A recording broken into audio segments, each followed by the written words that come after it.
Atos dos Apóstolos, capítulo 2, a partir do verso de número 36. Todos acharam, amém?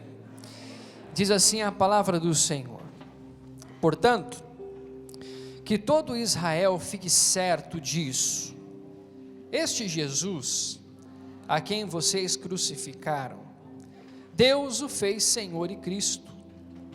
Quando ouviram isto, ficaram aflitos em seu coração, e perguntaram a Pedro e aos outros apóstolos: irmãos, o que faremos? Pedro respondeu: arrependam-se, e cada um de vocês seja batizado em nome de Jesus Cristo para perdão dos seus pecados, e receberão o dom do Espírito Santo, pois a promessa é para vocês, para os seus filhos e para todos os que estão longe, para todos quantos o Senhor, o nosso Deus, chamar. Com muitas outras palavras os advertia e insistia com eles: salvem-se desta geração corrompida. Os que aceitaram a mensagem foram batizados, e naquele dia houve um acréscimo de cerca de 3.000 pessoas. O tema que eu quero tratar com você hoje é: e agora? O que faremos? Diga comigo: e agora? O que faremos? Certa feita, certo dia, eu, com toda a minha habilidade de hidráulica residencial, não sei porque você riu. Não tenho cara? Né? Pior que não, né? Eu, com a minha habilidade de hidráulica residencial, eu me pus a tentar solucionar um problema que estava acontecendo na válvula de descarga em casa, em que você apertava e ela não voltava toda, né? Então ela continuava ali, né? Escorrendo água e descendo água, e você já imagina a conta de água depois. Então eu me comprometi, fui lá, diante de toda a minha experiência, comprei, né, o reparo, a peça que precisava, comprei tudo aquilo que eu vi na internet que precisava.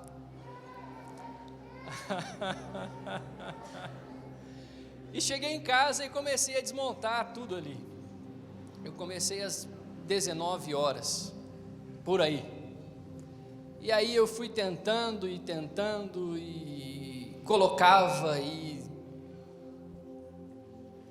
fechava tudo e continua o problema persistindo. Abria de novo, tentava de novo, fechava, colocava tudo certo. E o problema continuava, e as horas vão passando, e aí a esposa chega: eu falei para você não começar a fazer isso, não é? Eu sei que você já passou por isso também. Eu falei para você que não era hora de fazer isso, não é? Aí só para você não deixar ela sair por cima, você continua, não é? Você vai continuar, você continua, não tem jeito, né? Para não deixar ela ter a razão. Mas tem uma hora que você tem que parar, não tem jeito, você não vai conseguir. E como eu não consegui, isso já era por volta das 10 horas da noite, gastei algumas horas ali, e não solucionei o problema. Enquanto eu estava ali, já entregando os pontos mesmo, uma questão veio na minha mente: por que eu fui fazer isso? Por que eu fui me meter com isso? Por que eu fui fazer isso? Não é a minha praia, não é a minha área. Por que eu fui fazer isso? A verdade, essa ilustração é apenas de uma forma simples, para fazermos nos apegar a algo, para fazer você pensar nesta noite. Eu acredito que você já tenha feito alguma coisa na sua vida que você chegou depois e parou para pensar: por que eu fui fazer? Eu acredito que você, assim como eu, ao tentar realizar esse trabalho, que eu não terminei, teve um momento que eu falei, por que eu fui fazer isso? O que eu vou fazer agora? Talvez você já tenha enfrentado um momento assim. Talvez você já tenha enfrentado momentos assim. Por que eu fui fazer isso? Por que eu não cuidei mais das minhas palavras? Por que eu não pensei antes de agir? Por que eu dei mais ouvidos ao pecado e não para aquilo que o Senhor diz? E depois que nós fazemos, depois que nós realizamos, a pergunta vem, por que eu fui fazer isso? O que eu vou fazer agora?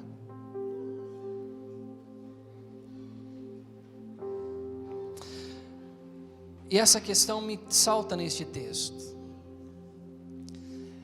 Esta frase salta aos meus olhos nesse texto, porque eles estão ali falando acerca de Jesus, eles estão ali falando acerca do Evangelho, como você acompanhou, eles estavam ali falando tudo, e alguém em algum momento levanta de uma forma e fala, Pedro,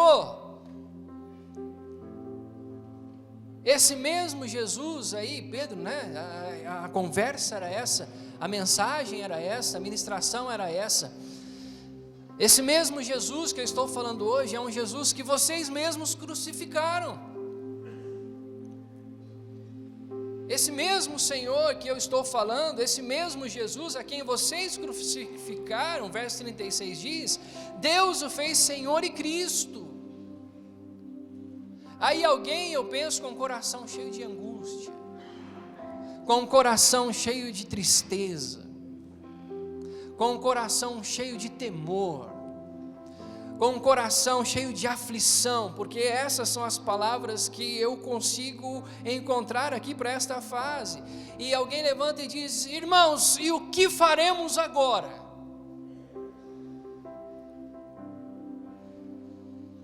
Ou seja, uma conotação de alguém que cometeu um erro. O que eu vou fazer agora? É a conotação de alguém que fez algo que não deveria ter feito. As palavras foram essas, olha, esse Jesus que vocês crucificaram, o Senhor, o nosso Deus, o fez Senhor e Cristo. E no verso 37, alguém se levanta e diz, irmãos, e o que nós vamos fazer agora? Ou seja, nós estamos perdidos. Se nós fizemos isso com Jesus, nós não temos mais perdão.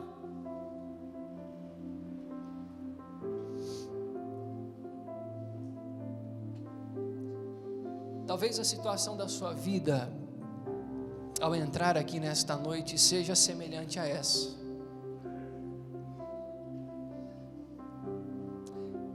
Eu acredito que essas pessoas se sentiram as piores pessoas do mundo.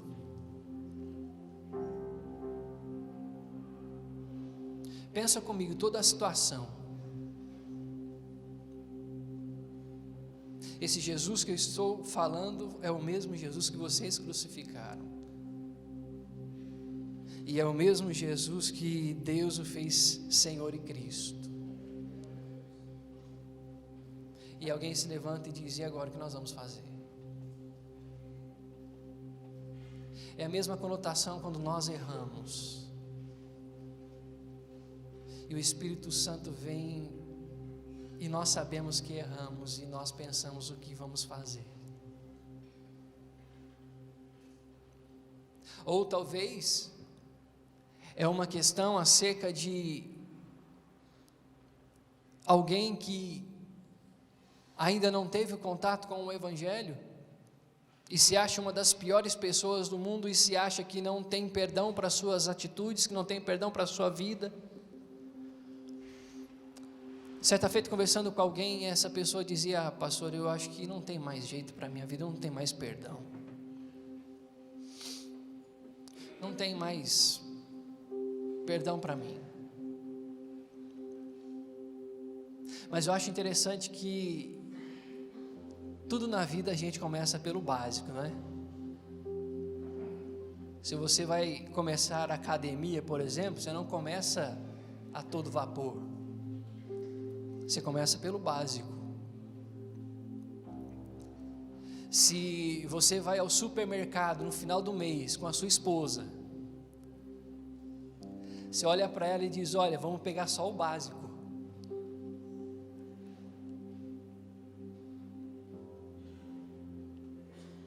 Quando você vai fazer algum concurso ou tudo mais, o que se tem lá? Olha, você precisa de alguns requisitos básicos. E a resposta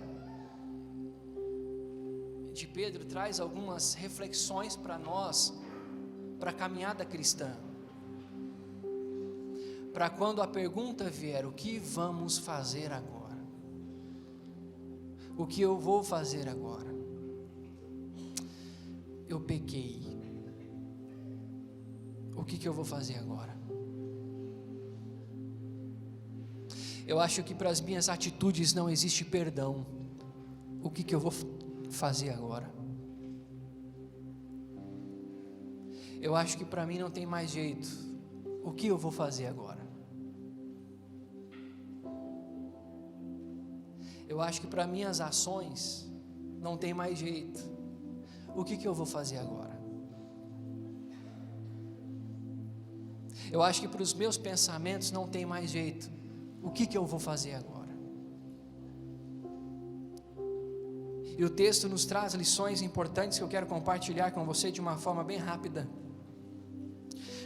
Diante de todo este contexto que eu li com você e que nós lemos juntos, a questão de que Jesus é apresentado e as palavras são essas: olha, esse Jesus que eu estou apresentando para vocês é o mesmo Jesus que vocês crucificaram. Aí alguém levanta e diz: ó, irmãos, o que nós vamos fazer agora então? Será que tem jeito? E aí parece que o Pedro ele começa a relatar algumas questões básicas para a caminhada cristã. Algumas questões básicas explicando que sim, ainda tem jeito. Sabe o que eu acho de mais interessante no Evangelho? Sabe o que eu acho de mais interessante na caminhada com Cristo? É que para a minha vida e para a sua vida ainda tem jeito.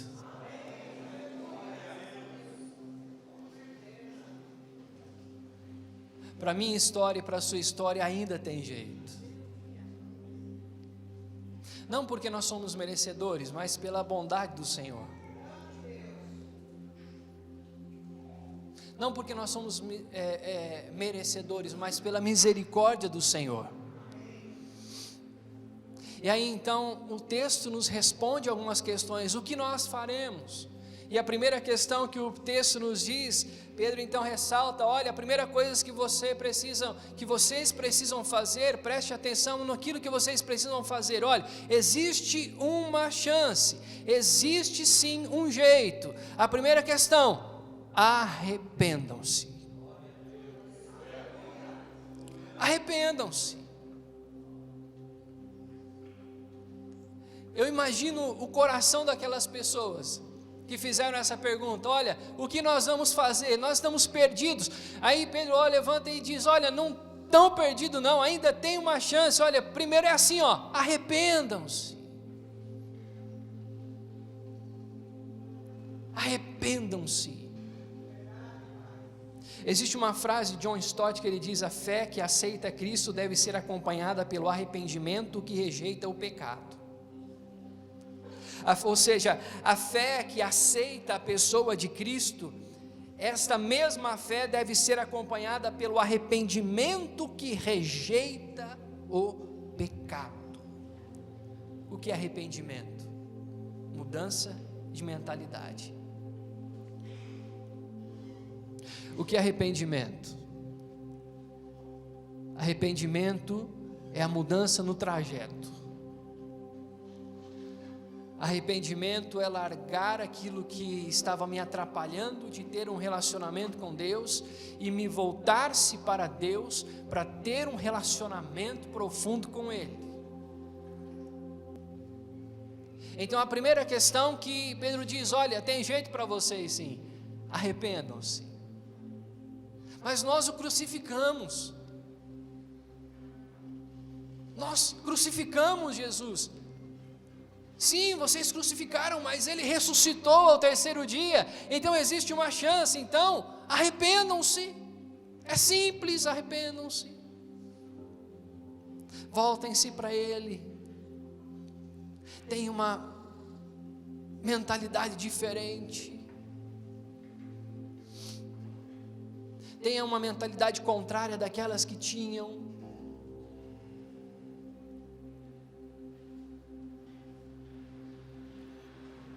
Eu acho interessante quando Pedro diz essas palavras, porque é uma palavra de esperança, não é?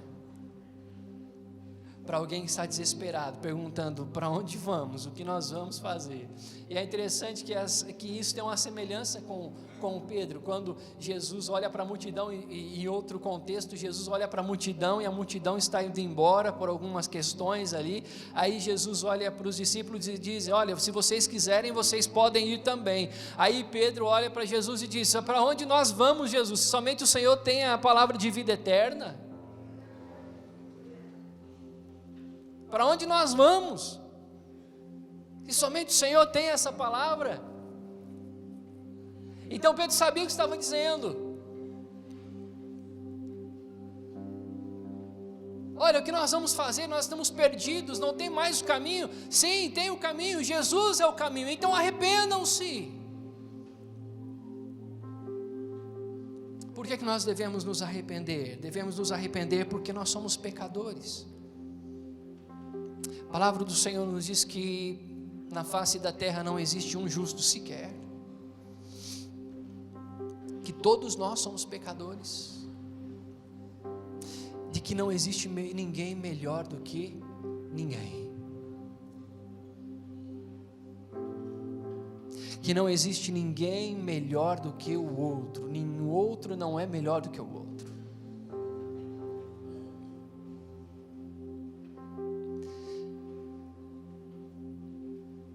É interessante isso, porque Jesus nos coloca no mesmo patamar.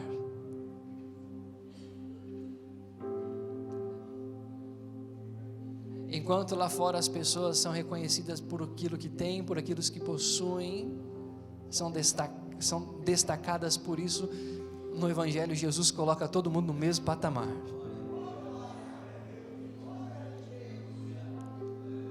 Olha, todos somos pecadores. E se não for a graça do Senhor Jesus a nos alcançar, e se não for a sua misericórdia, o seu amor, nós estamos perdidos. Aí sim nós estamos perdidos.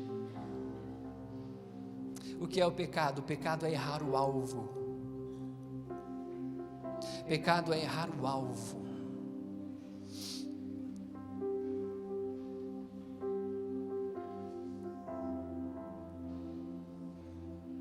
O pecado, ele nos afasta de Deus.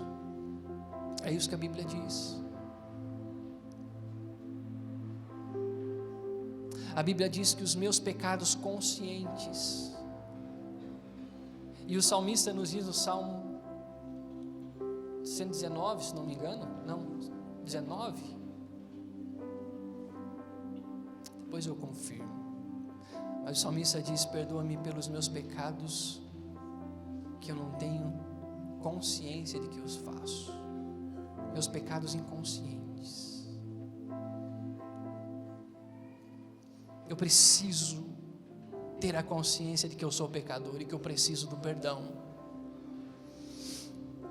de que eu preciso do perdão de Deus, que eu preciso do perdão do Senhor, que eu preciso da sua graça sobre a minha vida. Eu preciso da graça do Senhor na minha caminhada. Se não for o Senhor sobre a minha vida, se não for o Senhor no centro da minha vida, aí eu estou perdido, aí sim eu estou perdido. Salmo 19, verso 12, diz assim, quem pode discernir os próprios erros? Absolve-me dos que desconheço. Também guarda o teu servo dos pecados intencionais. Absolve-me daqueles que eu desconheço. guarda o teu servo dos pecados intencionais. Essa é a natureza humana. Essa é a natureza que é afastada da presença de Deus, ou que está afastada da presença do Senhor. Então Pedro, ele é taxativo, ele parece que dá uma lição básica aqui para aquelas pessoas. Olha, a primeira coisa que vocês precisam fazer, arrependam-se.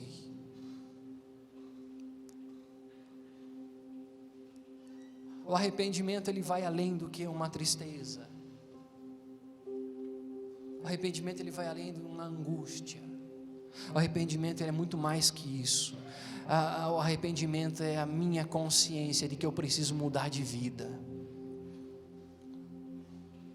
de que se eu continuar na mesma vida que estou, eu estou afastado de Deus. Por que eu devo me arrepender? Eu devo me arrepender para que venham sobre nós os tempos de refrigério pela presença do Senhor. Por que eu devo me arrepender? Eu devo me arrepender, pois esta é uma evidência da fé em Cristo Jesus.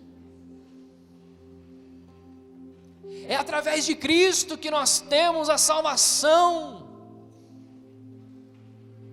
Não é através daquilo que eu posso conquistar com as minhas mãos.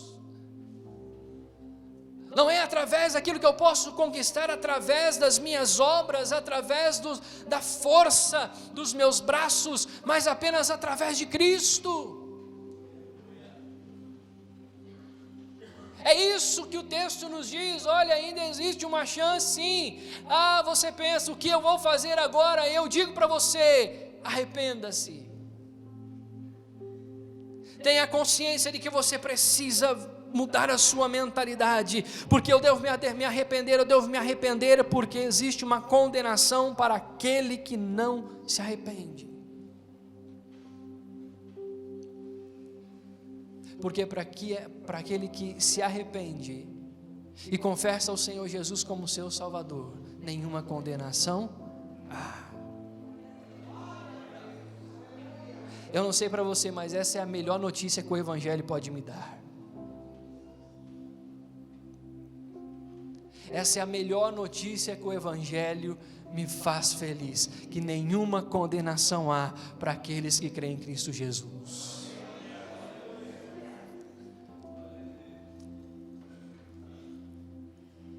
Ou seja, a condenação era certa. A condenação para mim, a condenação para você era uma condenação certa. Porque venhamos e convenhamos, vamos ser sinceros, nós não somos tão bons assim.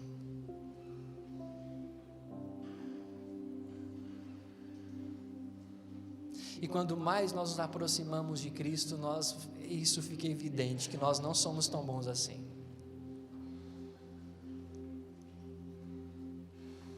Às vezes eu tenho vontade de pegar um pelo pescoço, não é?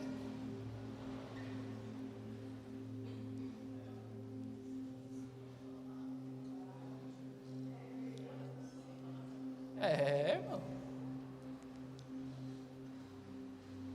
Que às vezes eu não posso falar aquilo que muitas vezes eu estou pensando.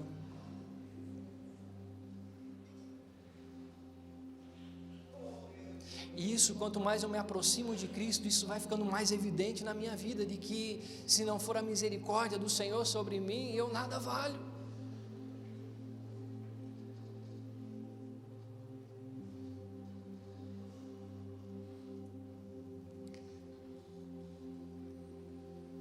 Porque o Salmo 139 nos traz quem é o homem.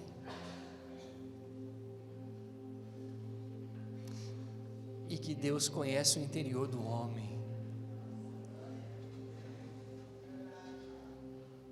Então eu preciso me arrepender continuamente. Duas questões que precisam ser evidentes na minha vida, na minha caminhada dia após dia: a fé e o arrependimento.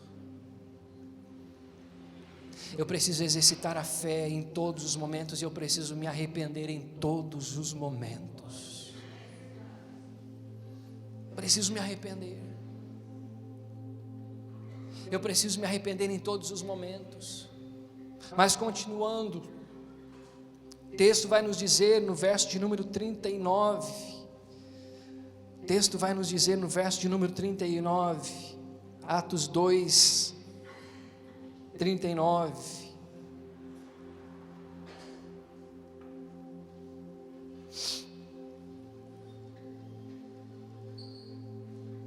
Diz assim: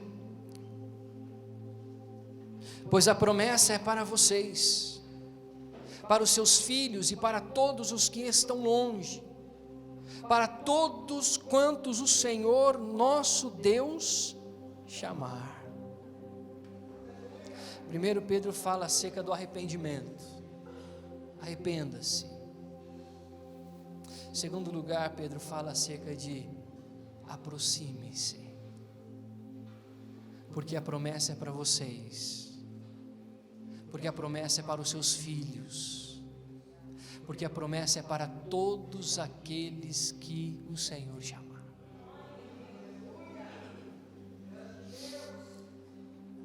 A resposta para aquela pergunta, o que faremos?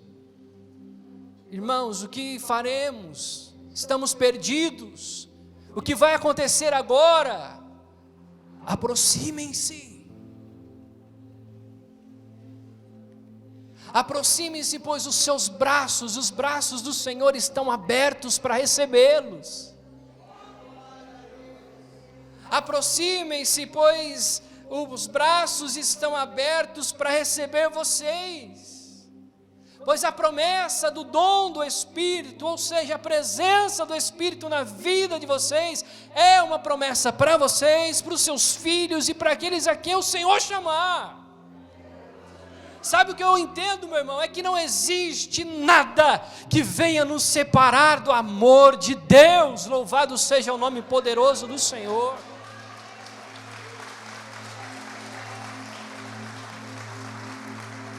O que eu aprendo é que a promessa é para todos.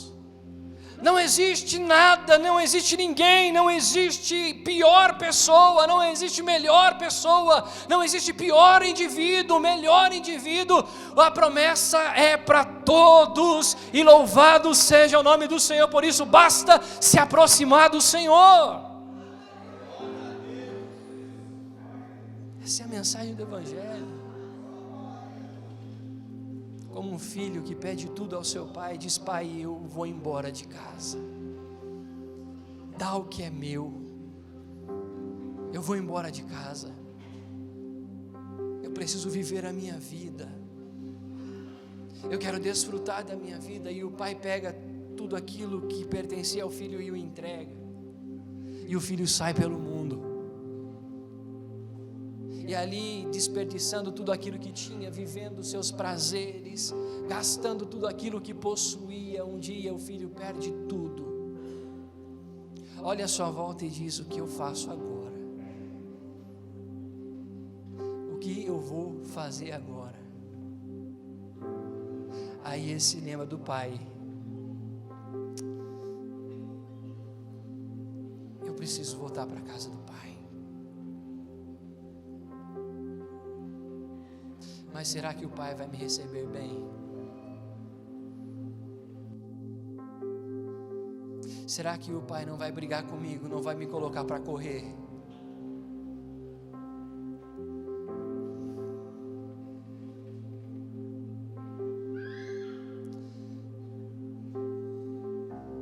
Será que o pai não vai me expulsar de lá?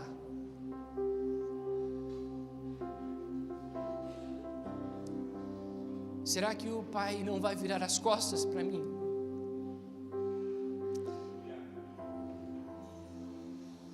Mas mesmo assim ele vai.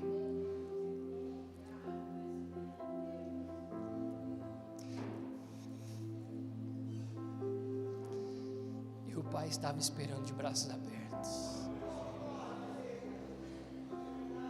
Porque a promessa é para você. A promessa é para os seus filhos. Ou para todos aqueles que o Senhor chamar, a promessa é para todos. Então a mensagem é: aproxime-se, se jogue na presença dEle. Mas nós acabamos de crucificá-lo.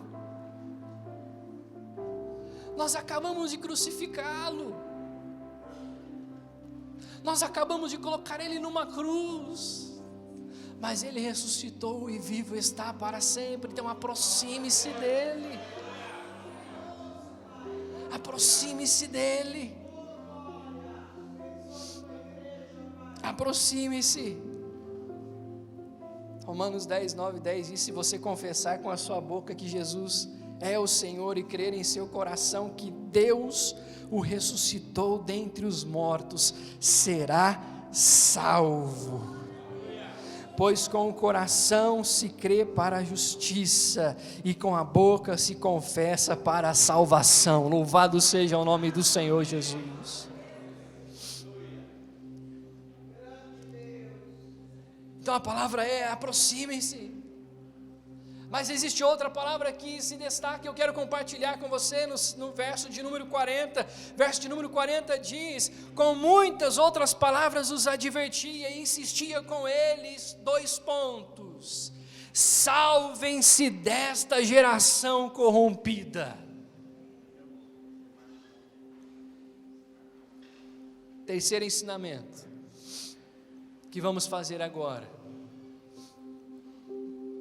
O que nós faremos? Salvem-se de uma geração corrompida. Uma geração entregue aos seus prazeres. A palavra salvem-se tem a conotação realmente de manter-se são e salvo. Não é assim? Quando você pega uma estrada, uma viagem, e você chega no seu destino, e você encontra as pessoas que estão te esperando, e você diz a elas: olha, cheguei, são e salvo. Ou seja, eu consegui chegar. Diante das ameaças, diante de um trânsito totalmente conturbado, diante de todas as coisas que poderiam me atingir, mas eu cheguei são e salvo. Salvem-se, salvem-se de uma geração perversa, de uma geração de valores distorcidos, de uma geração que se opõe às sagradas escrituras, de uma geração com um nível de imoralidade desenfreada. Salve-se desta geração, mantenham-se limpos, mantenham-se puros, mantenham-se irrepreensíveis.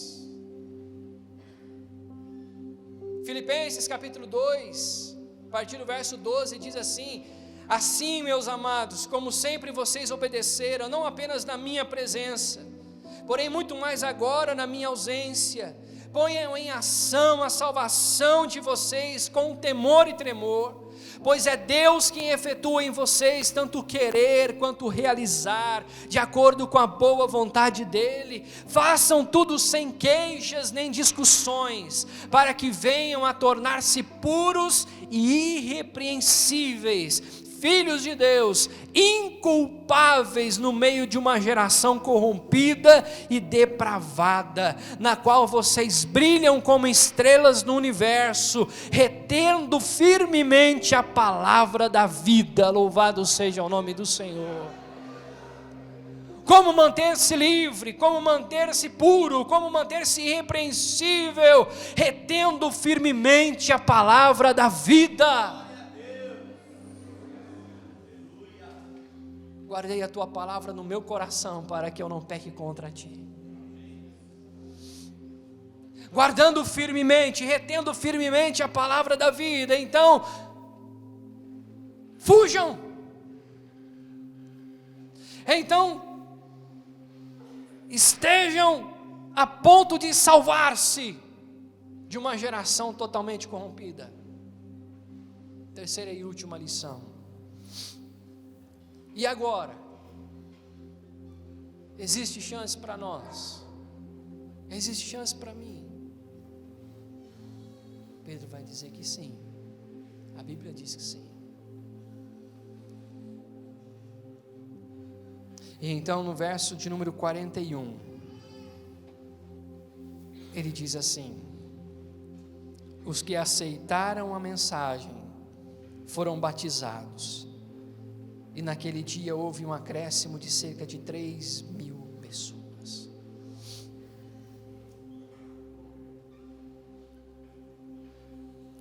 Prestem atenção e transformem as suas vidas.